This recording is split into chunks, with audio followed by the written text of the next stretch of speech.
nabad dhageystayaal meel kastoo dunida dacaladeeda ka joogtaan waa shabakada caalamiga ah ee Golisnews xafiiskeeda magaalada Hargeysa barnaamij gaar ah oo dhageystayaal aanu idinka diyaarinay shirkada caalamiga ah JUBA Express ee xawilaadda lacagaha ayaan halkan idinku soo gudbinaynaa gudoomiyaha shirkada JUBA Express ee Somaliland mudane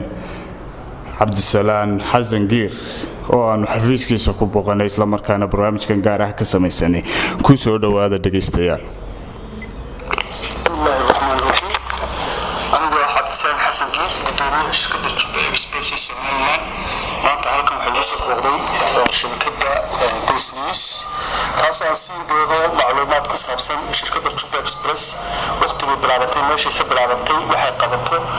iyo waxa bulshada u qabataba haddaan ku bilaabo shirkadda JUBA Express waxay tahay iyo meeshii ka bilaabatay shirkadda JUBA Express waxa la bilaabay 2010 halkaas oo ay shirkaddu ka shaqeynaysa markii ugu horeysay magaalada JUBA ee waddanka koonfurta Suudaan iyo Afrikada meelaha qaarkood iyo weliba wadamada Carabta halkaas oo muddada 2010 intaas oo kula ay ku kornay shirkadda JUBA Express ee ka shaqeyso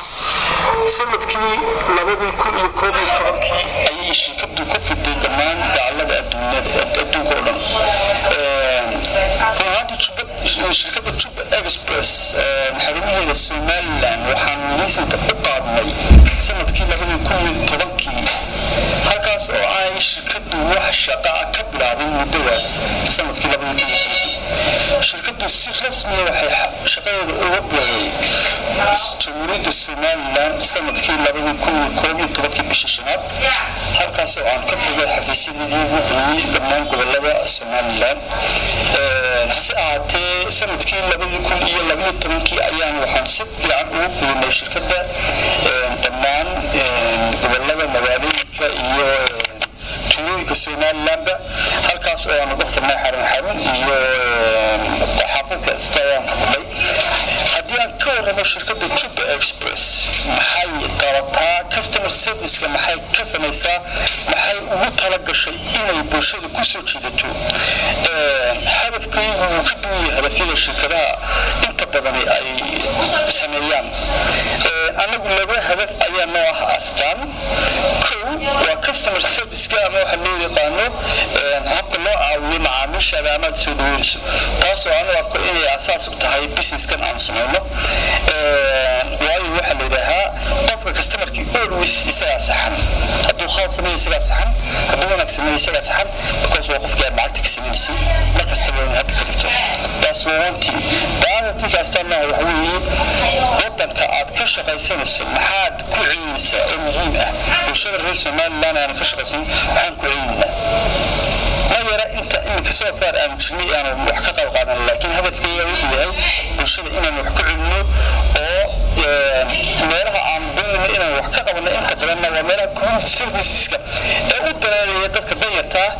iyo dadka kalaba waxaan jeclahay inaan wax ka qabano oo wax kala qabano dhakhaatiirta wadooyinka عيالك بيعان أما عقولنا نقدر نعمل كذا شغلانة سبورتس كا مدة يهود كذا ماتا دور كان مربع عاد أيام وارجنا إنه وحتر وتهاي إنه وحكي قبلنا شركة waxay inta ay waddanka joogtay ka qabatay waxyaalo badan oo aan ku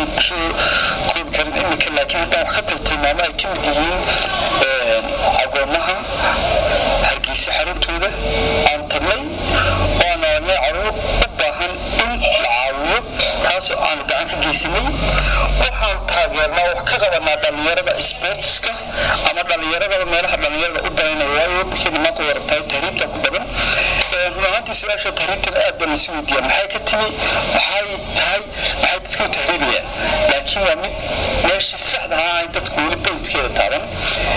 oo waxyaalo badan sababi karaan wadooyin bitay saamkeena sidoo laakiin waxaan taageernaa dhalinyarada wixii entertainment government special sports siinayeen wax kala qabano si ay taas u yaratahay shirkadu meelo badan ay wax ka qabataa imika laftigeeda interviewga bixinayo waxaan ka qabanay waxyaalo oo la shaqeynaa oo ay kana ugu soo hortaan I think maanta xawaad JUBA Express in organization shira ee meel dowladda ka socota in qolo kasto in charity and contribution aan sameeyay in loo yimaado waxaan kala qabanaa gacan waxaan ka geysanay wax dowladda ka shaqeysa dowladda hoose ayaan gacan ka geysanay waxaan gacan ka siinay wasaaradda sportska ayna in ciyaaraha socda aan xoog uga qaadanay oo anagu qabanqaabada iyo waxyaalaha kale bilowga kharash ku baxayaan ka qayb qaadanay dresska si walaasha aan uga qayb qaadanay at the same time garoonka bilcidiisina aan wax ka qabanay marka taas waxay ku tusaysaa shirkadda hadafkeedu wuxuu yahay bal inteeda waxda faa'iidada dawlashkii shacabka reer Soomaaliland u daneeya I think taas waa tay u baahan shirkadaha dhan inay ku dhaqmaan ma doonay hadalkeeda ku sii dheeraado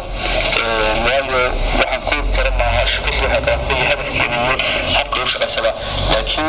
bulshada shacabka reer Soomaaliland waxaan sheegay shirkadda JUBA Express markasta ay u diyaar tahay wuxuu u daneeyaa shacabka reer Soomaaliland aan ku soo jeedin karnaa in sameeyno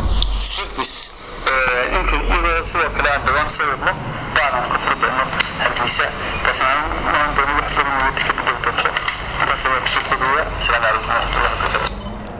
وعليكم السلام ورحمة الله تعالى وبركاته aad buu mahadsan yahay gudoomiyaha shirkadda JUBA Express ee Soomaaliland Cabdisalaam Xasan Geer oo barnaamijkaasi gaarka ah noogu waramayay anigoo Salebaan Cabdisataar Jubada ayaa idin la socodsiinaya barnaamijkaasina intaas inaga eegay dhageystayaal nabadgelyo intaan barnaamij sidan oo kale ku kulmi doono